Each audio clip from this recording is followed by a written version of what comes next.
Coming up on Dialogue Weekend, public concerns have been raised about the current electricity rationing in some provinces in China. What's behind the country's regional power cuts? Europe is seeing a storm in its natural gas market with record high energy costs ahead of winter. What's disrupting the energy market, and what will the larger effect be? And this week's newsmaker, now on Dialogue Weekend. Welcome to Dialogue Weekend. I'm Xu Jingduo. For the first time in recent decades, a wide power shortage hit many parts of China recently. At the same time, Eurozone consumer prices rose at the fastest pace since 2008 in September as energy costs skyrocket. Why the sudden energy crunch for so many countries? What needs to be done to get through the coming winter? And how will the global industrial chain be impacted or even reshaped? To take a close look at the global energy shortage, I'm very glad to be joined today by Professor John Gong from the University of International Business and Economics, international investor Jim Rogers, Guido Giacconi, Vice President of the EU Chamber of Commerce in China, and Liu Ke, Chair Professor of Southern University of Science and Technology and Dean of the School of Innovation and Entrepreneurship and the Clean Energy Institute. Welcome to the show, gentlemen. I will start with Liu Ke. Professor Liu, if you look at, as we introduced in my introduction, this is quite rare for this rather large-scale power blackouts or energy cuts like in northeastern part of China and other provinces. So what are the factors do you see leading to this situation? There's a couple of factors. And the number one factor is because of the coal prices keep increasing in recent months in China. Actually, it's actually the record high. As you know, like the coal price in China now is defined by the market, supply demand. But the electricity cost or price actually is regulated by the government. So now from a lot of the coal power plant, the more power you generate, the more money you lose. So they have no incentive or drive to generate more power. That's number one. And number two, especially in the northeast part of China, recently, they have a lot of wind farms, but recently just the weather, right? You cannot predict the weather. So recently, all the wind in that area get quite low. So as you know, for the national grid, the grid has certain requirements. Normally, for example, it's like 50 hertz, but once the frequency drops to 48.5, people worry about the crash of the big grid, so they have to shut down certain areas. So you have like this solar or wind. Of course, China, like we make our determination and we're going to reach the carbon neutralization. But the goal is like President Xi set up is 2060, not now. But whatever the reason, in recent months or in recently, certain places of China, whatever see the project related to coal, they just cut it. So I think we have to do this carbon neutralization step by step. You cannot just give another big leap forward in this carbon neutralization. There's a reason why President Xi set up the goal to reach carbon neutralization in 2060, not now. So I think we have to be very careful on that one. The only the major power that can generate in massive way without emit CO2 now in China is really the wind and solar. But as we all know, like solar and wind, they're non-stable power generation. Right? You cannot, sometimes wind not blow all the time. Sun and at evening you don't have the sun. So averagely in China, you have about the solar time is about somewhere between 1/5 to 1/6 of time. Wind is a little better, like around 1/5 time. So whenever there's no sun or no wind, we still need the base load. And in China, the base load is still majorly provided by the coal power plant. So at this moment, I think we still need to make focus, keep the base load stable, because otherwise you're going to see this kind of power grid power off in the future. Okay. So that's major the reason. Yeah. Well, John, it seems like from Professor Liu's point of view, it's partly is a market issue, and another part probably if you rush for green energy somehow during the process, there will be challenges. Do you agree? Yeah, I'm in total agreement. But however, these are all legitimate reasons, and I think we start to realize, the real cost and sometimes risk associated with these green alternative energies. I mean, it's all nice and popular to say, our carbon reduction targets, but I think eventually there is a cost. There is some kind of a risk associated with it. I think what we're seeing right now is exactly what's happening. But in addition to this, I also want to point out that this is more than just a economic issue. I think it's also a political issue. I think the government needs to realize the severity of blackouts to the general population. I mean, the Chinese population, we people have not been accustomed to this kind of a blackout for the last, I would say, 20, 30 years. This is a very, very remote memory of mine. When I was a little boy, we experienced these things, I guess, for us people in the 50s. And I think people associate with this kind of a phenomenon to some, third world, really sort of, very poor countries, maybe in Africa. It doesn't happen in China, but now it's indeed happening. So this is a very severe matter. And I think I have a problem with this idea that, it's all driven by the, skyrocketing coal price. Granted, it's really high coal price. We all agree with that. But the problem is, I think, this is a basic utility service. And these electricity generating companies do have a social obligation. They have a social contract with our society. I mean, they've been granted basically a franchise, a very much protected franchise that overall they're profitable, over the long run. But what if the coal price goes up once in a while? Does that mean that they just have to stop producing coal, producing electricity?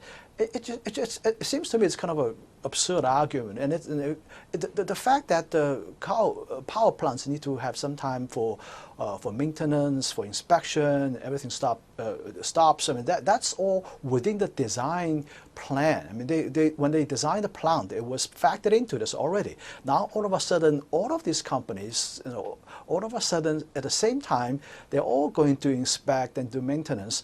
And that just doesn't sound right to me. So I think these companies really need to live up to the expectation that they are protected by the government in exchange for delivering a social contract with the society. Well, James, in Singapore, I mean, you have been following China closely, I know. Obviously, because of the reopening of the economies, like in the European continent, in the US, and other parts of the world, there's a demand, the surge of demand for Chinese goods. People say probably that leads to more power consumption, and also, again, in return, there's maybe lead to the shortage of power, and then blackouts. Well, there has been a huge resumption of demand because governments have been printing a lot of money, borrowing a lot of money, spending a lot of money. So yes, that is part of it. But also, many people closed coal mines because coal got into disrepute. And so now suddenly, if you close coal mines to get clean air, you have to pay the price. And so there's not enough coal, so the price of coal is going through the roof. At the same time, there was a glut of natural gas because of fracking, and prices collapsed, so there's not enough natural gas now. So it's all coming together. The main lesson for this, if you ask me, is let the government stay out of it, not just China, everywhere. Let the government stay out of it, and the market will take better care of it. Okay, let's move on to the European continent. Obviously, we are talking about the several parts of the world. Here in China, in the UK, there's a fuel crisis, shortage or expectation of shortage. And then in the European continent, you have this, people call it like a gas crisis or energy crisis. So, Mr. Giacconi, so what's going on there? What are the reasons? What are the factors leading to, the skyrocketing prices of the gases and other energies? Yeah, thank you very much. Although I'm based in Beijing, but I know what's happening in Europe. Here we are living this energy crunch very seriously. Our companies are members. We represent about 1,700 members European companies invested in China over the last months have faced very serious crisis in unexpected, not noticed energy shortage. Of course, this has caused huge problems in the supply chain, in some cases also serious problem to the health and safety system. Of course, we have analyzed the situation in China and why it's happening. We have an opinion, and we are advocating, and we are contacting local governments for understanding what's going on, but mainly what is going to happen until when this crunch will stay on.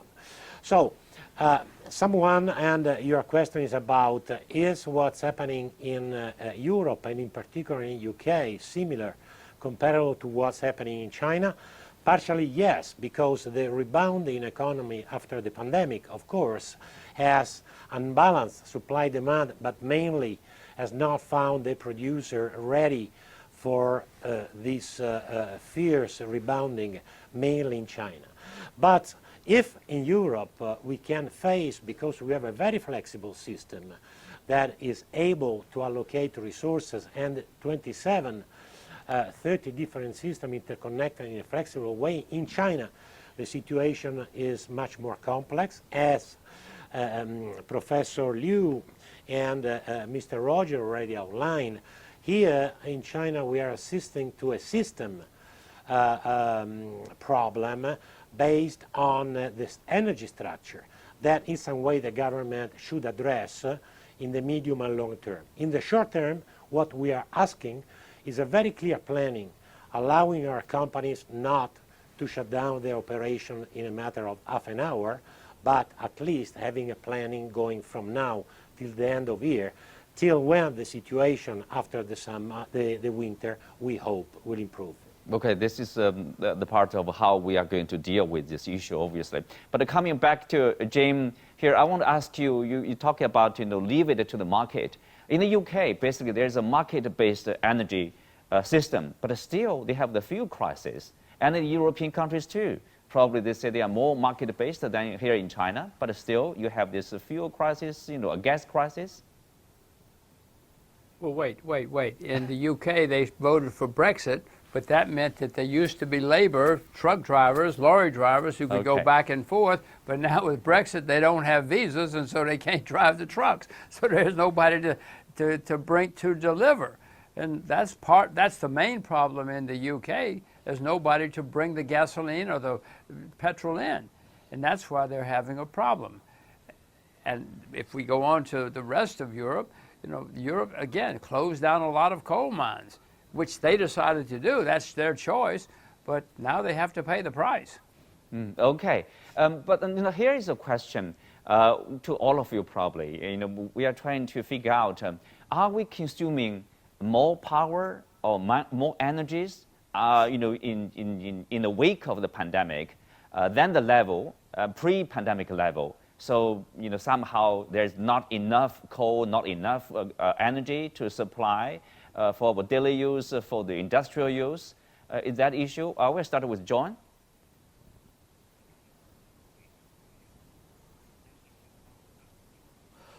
Well, I think it's quite bizarre to say that we're actually consuming more energy during the pandemic than before. I mean, certainly, at least my understanding is 50% of the energy consumption is due to vehicular transportation and transportation areas, and we're flying less, we're driving less, right? And we're taking train less. And how comes that we are consuming more energy? So my guess is that we are probably consuming less energy than before, and also I think that there's a less of production going on. I mean, look at every country. I mean, every country's GDP growth is slowing down. So that means that the production activities are also slowing down. That means that the energy consumption should be also going down. So I think that during the pandemic we should be consuming less energy. Okay, Luke, but of course, because of the reopening of the economies, the return to normal in terms of activities of the public, like in the European countries, in the US, many parts of the world, that might somehow push high the consumption of energy? I think there's two situations, right? I think the U.S. and Europe, the demand is still not there yet. But because a lot of the plants is shut down in Europe and U.S., there's huge demand for the Chinese plant to produce more. So the industrial sector of China, actually demand for electricity increased 20% in the last couple of months. And meanwhile, you have a lot of coal mines cut down, so that's the reason, right? China has a lot more coal power plant built than is needed. But the problem is now the coal supply becomes the issue. But which I think, as long as the government pay more attention on this one, I think in a couple of weeks they could resolve this issue. Mm-hmm. Well, you mentioned about the government. So what is the Chinese government doing to make sure there's no more blackouts, no more shortage of power, in particular for those plants here? Well, there's in recent years, a lot of the coal mines now actually merged into this big state-owned enterprise, like former Shenhua, now it's a National China Energy Group, as well as in local, like the Shanxi Coal Mines Group, and also in Shanxi. There's a lot of state-owned, either government, like the SOE, of the central government level, or in the provincial level. So they just basically tell them, okay, open your machine, produce as much as you can. So I think as long as that can maintain downflow down to the ground, pretty soon I think so we can solve that problem. So we will solve that problem. Yeah, because China has a lot more coal power plants. As long as you supply the coal, they can generate power as much as you need. All right. So, Mr. Giacconi, in the European continent as well as in the UK, so what are the solutions do you see? So should the European countries ask Russia to supply more gas, extra gas to the continent, or what are other solutions? To buy more LNG from Qatar, from the US? Well, I mean, this is a point for going back to your question, if I can outline a point. I mean, the greenest energy source is saving energy.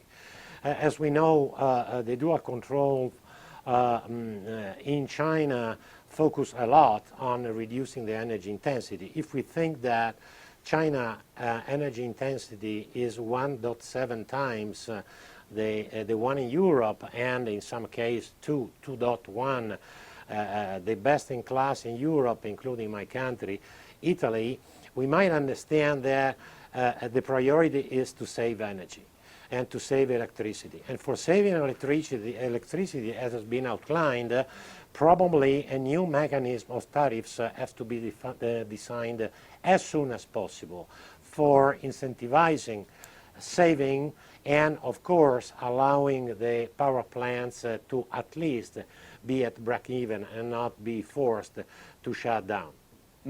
So, see, if I can add, the solution, if I would bet on one aspect, is to invest in flexibility and opening the market for allowing the marketing forces to intervene and to balancing supply and demand in an efficient way.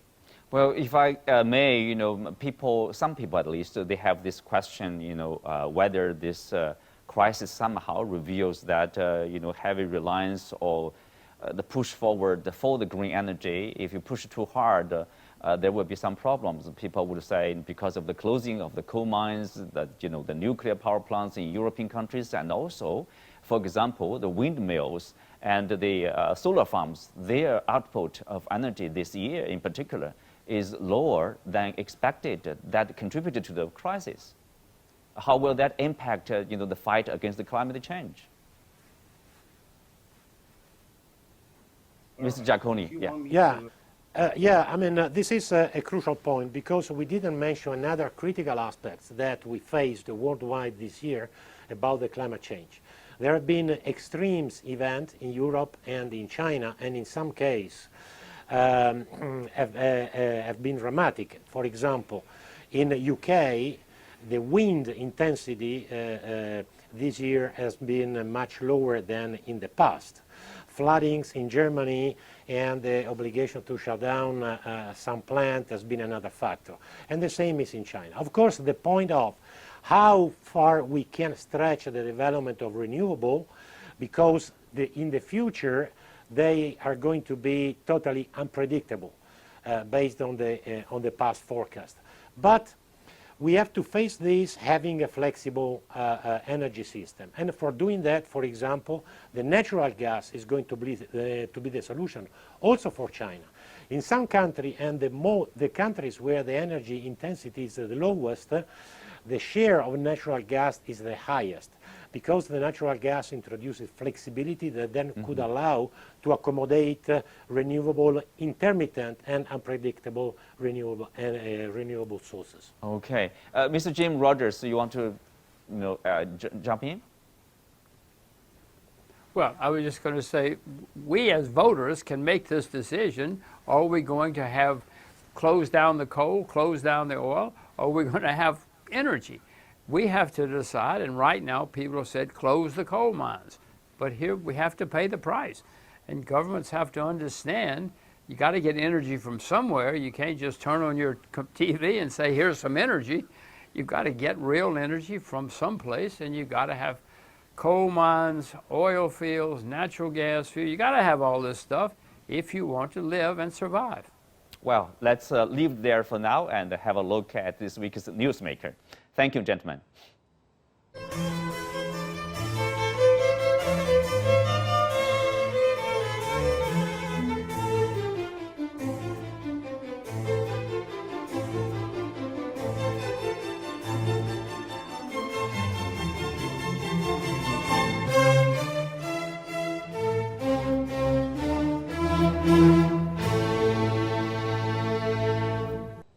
When the curtain came down on the German Bundestag election last Sunday, German Finance Minister Olaf Scholz, the Social Democratic Party candidate, claimed victory with the largest share of the votes. How did Scholz gain popularity among voters, and how will he manage the role of Germany in the EU as well as in relations with the US and China? In this part, we are joined by Cui Hongjian, Director of the Department of European Studies at the China Institute of International Studies. So Hongjian, tell us about Mr. Scholz. How popular is he, and what kind of policy do you expect in terms of, in particular, German-China relations?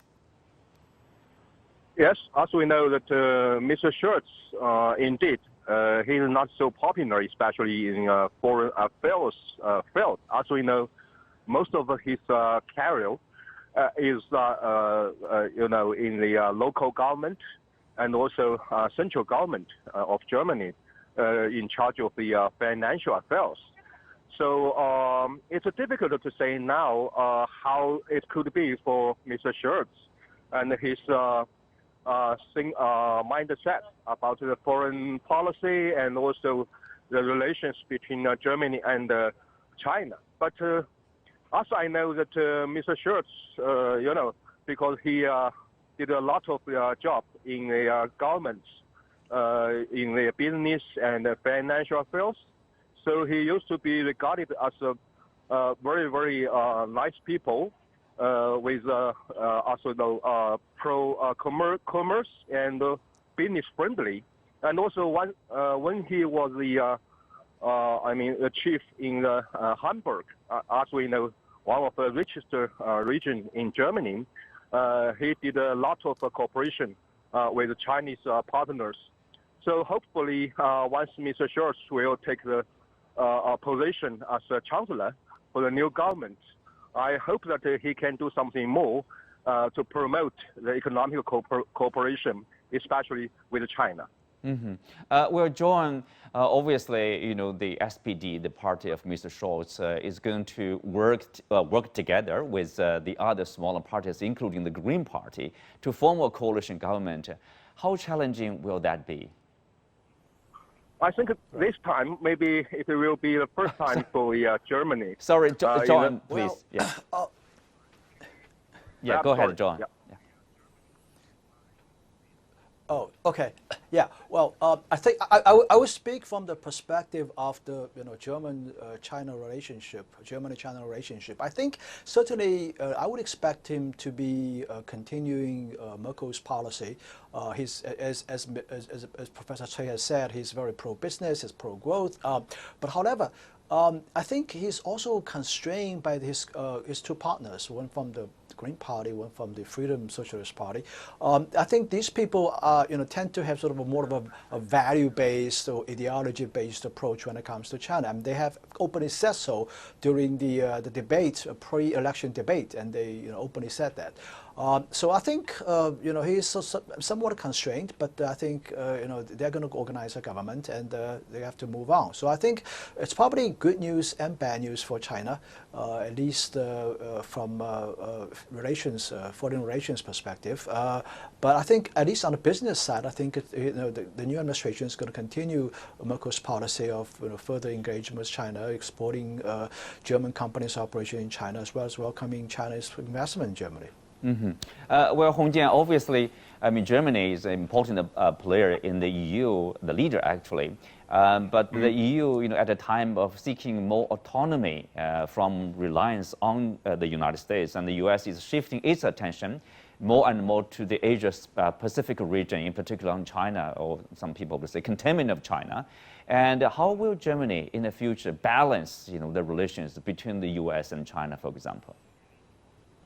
Well, I think the role of Germany and also European countries to play, especially in the background of the China-US competition.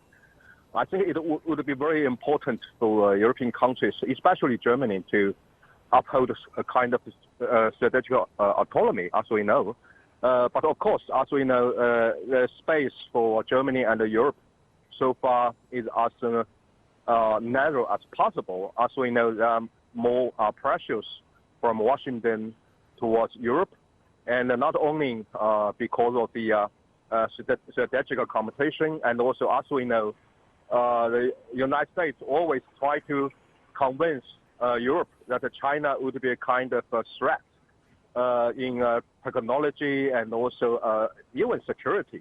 But of course, I think that for Germany and Europe, now the big issues is how could they keep a balance between the the very, very strong links with China in economy and trade, and at the same time, how could they try to find out more space? Even they are still depend on the United States, especially in security. But of course, I think that not only this new German government and also some other leaders in Europe, they will also try to find out its own way, especially as a third party between the China and the United States. Hongjian, follow up very briefly. Many people expect some kind of tension, at least temporary, because some parties in Germany have said that they want to show the strength of Germany in dealing with China, in particular based on the values. The issue you can argue, but anyway, do you expect there will be some tension with the new government when the new government is formed, for example? But maybe temporary, but long term should be stable. Do you expect that to happen? Very briefly.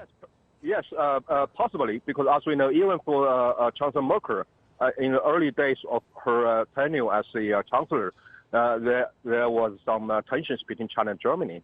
I think for this new government, perhaps some situation will happen, but I think that for long term, China and Germany will find out their own common grounds and common interests, and to help the relations go back to a normal track.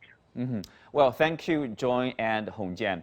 That's all the time we have for this edition of Dialogue Weekend. I'm Xu Jinduo. Thanks for watching. See you next time.